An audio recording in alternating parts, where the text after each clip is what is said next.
जय माता दी पंडित जय जी। माता दी। पंडित जी, जैसा हम सभी को पता है कि जयंती माता काफी प्रसिद्ध स्थान है। हम आपके जयंती माता के स्थान पे आए हैं। हम इसके इतिहास के बारे में जानना चाहते हैं, तो कृपया करके हमें बताएं कि क्या इतिहास है इस जयंती माता मंदिर का। जैसे पुराणों के माध्यम से जब महिषासुर का वध हुआ था, उस समय यहाँ कुछ समय माँ भगवती ने विश्राम किया था। देवताओं ने यहाँ पर स्तुति करी, उनके क्रोध की शांति करी। जी तो महिषासुर पर विजय प्राप्त करके आई थी, जय प्राप्त करके, इसलिए जयंती नाम पड़ा। और देवताओं ने स्तुति करी, प्रसन्नता प्राप्त हुई माँ भगवती को। देवताओं ने जब स्तुति करी तो उनकी स्तुति से प्रसन्न होकर स्वयं माँ भगवती यहाँ पर स्वयंभू रूप में विराजमान हुई। जी तो ये माँ भगवती का जो स्वरूप है स्वयंभू है। स्वयंभू का मतलब जो स्वयं प्रकट हो, भू से। जी जी। अच्छा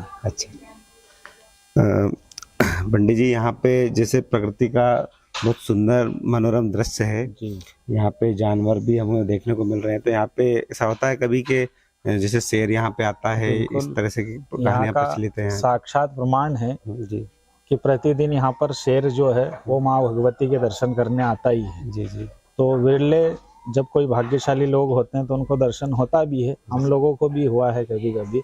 बाकी जो तेंदुआ वगैरह है, ये भी सारे जो भी जंगली जानवर हैं, सभी रात्रि के समय आ जाते हैं। जी जी। तो कभी कभी उनके दर्शन हो भी जाते हैं। अच्छा पंडित जी, यहाँ पर पास में 200 फीट की दूरी पर एक मनोरम झरना बहता है, तो वहाँ पे भैरव बाबा की गुफाएं हैं, उसके बारे में।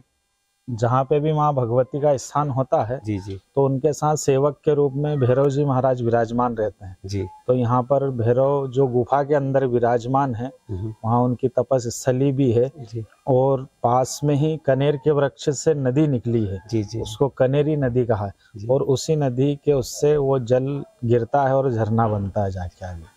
पंडित जी, कहीं कहीं इस तरह की कहानियां भी हैं कि कोई ग्वाला आया था, उन्होंने सबसे पहले मंदिर का दर्शन उन्हें हुए थे। ये काफी प्राचीन है कि भाई जो प्राचीन समय में इस स्थान की खोज जो है ग्वाल वालों के द्वारा हुई, क्योंकि यहाँ पर सब गायें चराने का काम, पूरा जंगल तो उनके द्वारा हुई है। और आज से कम 500 साल पुराना जो है वो तो रिकॉर्ड है कि भाई माँ भगवती का स्थान यहाँ पर था। जी जी। यहाँ से जैसे कि नर्मदा परिक्रमा के दौरान यहाँ पे जो यात्री हैं यहाँ पे शयन के लिए रुकते हैं, तो उनके लिए क्या किस प्रकार की यहाँ पे व्यवस्था होती है? यहाँ पर जो भी नर्मदा परिक्रमावासी आते हैं जी, उनके लिए दोनों टाइम भोजन की व्यवस्था है जी, रात्रि विश्राम की व्यवस्था है जी। सुबह जब वो यहाँ से निकलते हैं तो बाल भोग नाश्ते की भी व्यवस्था है उनके लिए। इन्हें 3 टाइम भोजन प्रसादी की व्यवस्था उनके लिए है। अच्छा, नाश्ते सहित। अच्छा। और आचार्य जी, यहाँ पे प्रशासनिक दृष्टि से किस प्रकार के इंतजाम हैं या किसी प्रकार की आप मांग करना चाहते हैं? बिजली की जरूरत है और एक रोड की आवश्यकता है। जी जी। ये 2 अगर यहाँ व्यवस्थाएं हो जाए तो बाकी फिर माँ भगवती ने सारी कर ही रखी है। धन्यवाद पंडित जी। जैसा कि आपको पता है, हम यहाँ पे जयंती माता के मंदिर आए हैं और आचार्य जी ने हमें काफी महत्वपूर्ण जानकारियाँ दी। हम आपको आगे ले चलते हैं झरने की ओर, जो कि काफी लोकप्रिय है। धन्यवाद। हम मंदिर से 200 फीट रास्ते की ओर, ये पथरीले मार्ग से भैरव बाबा की गुफा की ओर जा रहे हैं। आप देख रहे हैं इस प्रकार का यहाँ पे पथरीला रास्ता है। जैसे कि पंडित जी ने मंदिर परिसर के ट्रस्ट की मांग है कि यहाँ पे एक रोड की व्यवस्था और एक बिजली पानी की व्यवस्था हो जाए। तो वाकई में हम देख रहे हैं यहाँ पे जो मार्ग है वो काफी पथरीला है। आने जाने में श्रद्धालुओं को कठिनाई का सामना करना पड़ता होगा। और आप यहाँ पे देख रहे हैं, यहाँ पे लोगों ने अपने आस्था के लिए छोटे छोटे टीले बना रखे हैं, अपने मकान बना रखे हैं। ऐसा लोगों का मानना है कि आप ऐसा लोगों का मानना है कि यहाँ पर अगर आप इस प्रकार के टीले बना देते हो तो आपकी जो मन्नत है, मान है, वो पूरी होती है। तो इस प्रकार का हमारा इंडिया का कल्चर है, यहाँ पे लोग आस्था रखते हैं। अब हम चल रहे हैं भैरव बाबा की गुफा की ओर। बाबा की गुफा का मार्ग है, आप देख सकते हो सीढ़ी नुमा बना हुआ ये मार्ग है। काफी कठिनाइयां होती है यहाँ पर आने में, लेकिन हाँ, आप देखोगे तो यहाँ पर प्राकृतिक सौंदर्य की अगर बात की जाए तो आसपास आप देख पा रहे होंगे। यहाँ से देखो कनेरी नदी आपको साफ साफ दिखाई दे रही है। तो यही कनेरी नदी का ही झरना है जो कि भैरव बाबा की गुफा के ठीक सामने है। हम बस पहुंचने वाले हैं। और यहाँ पर लोग आते हैं पिकनिक मनाने, पार्टी मनाने के लिए लोग आते हैं। जैसा कि आप देख पा रहे हैं, यहाँ का एक प्रचलित भोजन है दाल बाटी। यहाँ पे लोग आप देख पा रहे हैं, ये हमारे एमपी में कंडे बोलते हैं, अगर हरियाणा या उत्तर भारत की बात की जाए तो उपले बोलते हैं। यहाँ से दाल बाटी बनाई जाती है और लोग काफी इंजॉय करते हैं। यहाँ आप देखोगे तो यहाँ पर बहुत सारे प्रशासन के कुछ इंस्ट्रक्शन भी है, जल ही जीवन है, इसमें दोने पत्थर ना डालें। तो यहाँ गहरा पानी है, काफी लोग यहाँ पे नहाते भी हैं। यहाँ पे आप देख सकते हैं आसपास अलौकिक नजारा है प्रकृति का। और हमारे बीच में यहाँ पे पिकनिक मनाने के लिए, दर्शन के लिए आए हुए हैं। हम उनसे बात करेंगे। आपका नाम क्या है? केवल राम जी गुर्जर। केवल राम जी गुर्जर। कहाँ से आए हैं आप? नानासा कन्नौज का। नानासा से आए हुए हैं आप। तो आपको यहाँ पर आने के बाद कैसा लग रहा है? बहुत अच्छा, बढ़िया लग रहा है। ऐसा दिव्य स्थान जहाँ भैरव बाबा बैठे हैं, कनेरी नदी माता यहीं से उत्पत्ति होती है, थोड़ी दूर से। जो भूल गर्मी में भी यहाँ जल बरसता है भैरव बाबा के ऊपर, जो उनकी तपस्या चल रही है काफी दिनों से। तो दूसरी बार मेरे अच्छा यहाँ पे अच्छा लगता है आपको? बहुत आनंद। तो यहाँ पे नवरात्रि के टाइम पे या मेला लगता होगा यहाँ पे? यहाँ तो फुल गर्मी में आओ अगर तो बहुत आनंद आता है। अच्छा अच्छा अच्छा। मेले से भी नहीं मतलब, यहाँ तो हमेशा ही कुदरती कृपा ऐसी कुछ है अलौकिक। जिस प्रकार आपने देखा, यहाँ पर जो दार्शनिक है उनका कहना है कि यहाँ पे आप जहाँ भीषण गर्मी में पानी की कमी रहती है, वहाँ यहाँ पे पानी में भी आपको इस तरह से झरना देखने को मिलेगा। इस तरह से नदी है जो कनेरी नदी है, उनको लोग कनेरी माता के नाम से भी जानते हैं। तो यहाँ पे बारिश के टाइम पे भी पानी भरा हुआ रहता है। अब हम चलते हैं भैरव बाबा की गुफा की ओर। यहाँ पर कुछ और भी स्थान है बाबा के, आप देख सकते हो ये गुफा है। और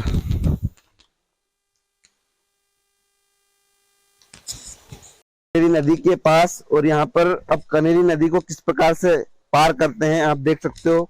इस प्रकार के पत्थर जमे हुए हैं यहाँ पर, और इन पत्थरों से गुजरकर हम भैरव बाबा की गुफा की ओर पहुंचेंगे, जो कि रास्ता काफी कठिन है।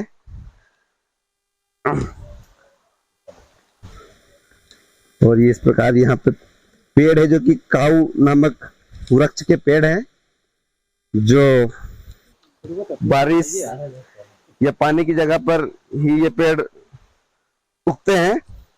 और इस प्रकार का यहाँ पर रास्ता है जो कि कनेरी नदी से होता हुआ भैरव बाबा की गुफा की ओर जाता है। तो आप देख सकते हैं यहाँ पे कितना स्वच्छ पानी बह रहा है यहाँ पर। और पानी हम लगभग कनेरी नदी के बीच में आ चुके हैं। और यहाँ पर आप देखोगे तो आसपास लोग पिकनिक मना रहे हैं, वो सेल्फी पॉइंट और सारी चीजें यहाँ पर मौजूद है।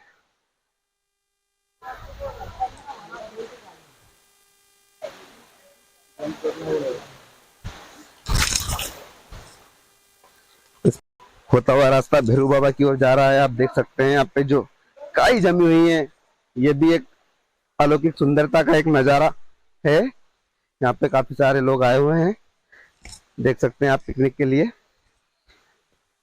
तो इस प्रकार से हम भैरव बाबा की गुफा की ओर लगभग पहुंच चुके हैं। और जैसे कि रास्ते देख पा रहे हैं आप, बड़े बड़े पत्थरों की चट्टानें हैं, और यहाँ पर उन चट्टानों से होते हुए आपको सफर तय करना है। आप देख पा रहे हैं, जैसा कि हमारे हिंदू धर्म में मान्यता है कि आप जयंती माता का दर्शन बिना भैरव बाबा के दर्शन के बगैर पूरा नहीं होता। तो वहीं पे हम आए हुए हैं भैरव बाबा के दर्शन के लिए। और आप देख पा रहे हैं कि भैरव बाबा के ठीक सामने झरना बहता हुआ नजर आ रहा है आपको। यहाँ पे ऐसी मान्यता है लोगों की कि बिना शुद्धि के आप अंदर नहीं जा सकते, बिना स्नान के आप अंदर नहीं जा सकते। आप किस साइड से भी जाओगे तो आपको बिल्कुल पानी से होकर ही जाना पड़ेगा आपको। तो इसलिए ये देख सकते हो आप, प्रकृति का ये सुंदर नजारा है। और यहाँ पे जो रास्ता है वो आप देख सकते हो कितना कठिन है। ये रास्ता काफी कठिन है, पत्थरों से होते हुए हमें टेढ़े मेढ़े रास्तों से ऊपर जाना पड़ता है। तो माता जी के अगर आपको दर्शन करना है तो इस तरह से रास्ते से होते हुए ही आपको जाना पड़ेगा। आप देख पा रहे हैं, उधर देखोगे तो यहाँ पे सभी दर्शनार्थी बहुत मुश्किलों से भैरव बाबा के दर्शन कर पाते हैं। यहाँ जयती माता नामक स्थान पर, जो कि विंध्याचल पहाड़ी से घिरा हुआ है तीनों ओर से, और इंदौर से यह 71 किलोमीटर की दूरी पर है। इंदौर बड़वा होते हुए यह रास्ता आता है। अगर आप पुनासा डैम से होते हुए आते हो तो पुनासा डैम नर्मदा नगर होते हुए यह 95 किलोमीटर की दूरी पर आपको पड़ेगा। वही अगर बात की जाए इस मंदिर की, तो यहाँ पर नवरात्रि, जो कि 4 नवरात्रि है, चार नवरात्रि मनाई जाती है। चैत्र नवरात्रि, इसके अलावा अश्विन नवरात्रि, बाकी 2 गुप्त नवरात्रि यहाँ पे बहुत धूमधाम से मनाई जाती है। बात की जाए अगर यहाँ के झरने की, तो जो झरना है वो मंदिर से 200 फीट की दूरी पर है। अल्प वर्षा और भीषण गर्मी में भी यहाँ झरना और प्रकृति का मनोरम दृश्य देखने को मिलता है, जो कि आंखों को सुकून देता है। बहते झरने के पीछे एक गुफा है। झरना पार करके आप जब इस गुफा में जाते हैं, गुफा में बैठकर आप ठंडी हवा का सुकून ले सकते हैं। गुफा पार करके भैरव बाबा का स्थान है, और ऐसी मान्यता है कि यहाँ पे बिना शुद्धि के, बिना स्नान करे आप उस भैरव बाबा के दर्शन नहीं कर सकते, भैरव बाबा के स्थान पर नहीं पहुंच सकते। क्योंकि झरना, प्राकृतिक झरना का भाव ऐसा है कि आप किसी भी ओर से जाओगे तो आपको उससे होते हुए गुजरना पड़ेगा। तो आप बिना स्नान के, बिना शुद्धि के भैरव बाबा के स्थान तक नहीं पहुंच सकते। यह नर्मदा परिक्रमा मार्ग के स्थान पर आता है, जो कि नर्मदा परिक्रमा कर रहे यात्रियों के लिए विश्राम के लिए एक स्थान है। यहाँ पे जो मंदिर प्रबंधन है, जो ट्रस्ट है, उनके द्वारा उन नर्मदा परिक्रमा के यात्रियों के लिए व्यवस्था रखी गई है। प्रचार प्रसार की कमी के कारण पर्यटक की संख्या कम है। जो यहाँ पर आप देख सकते हैं, जिस तरह से कनेरी नदी का आप दृश्य देख सकते हैं, जो कि आंखों को काफी सुकून देता है। यहाँ पर प्रकृति का ऐसा मनोरम दृश्य है कि यहाँ पर आने के बाद आपको ऐसा लगेगा कि मानो आंखों को ठंडक मिल रही हो। यहाँ पे इस प्रकार के झरने बहुत से देखने को मिलेंगे आपको। इधर अगर कनेरी नदी की बात की जाए, तो जब आप रास्ते से होते हुए आते हो तो 13 बार आपको कनेरी नदी से गुजरते हुए आना पड़ेगा, जो कि एक कच्चा रास्ता है। आपको आने 4 व्हीलर भी यहाँ पर आ सकती है, बाइक भी आ सकती है, और आप अपना एक पिकनिक टूर यहाँ पर एंजॉय कर सकते हैं।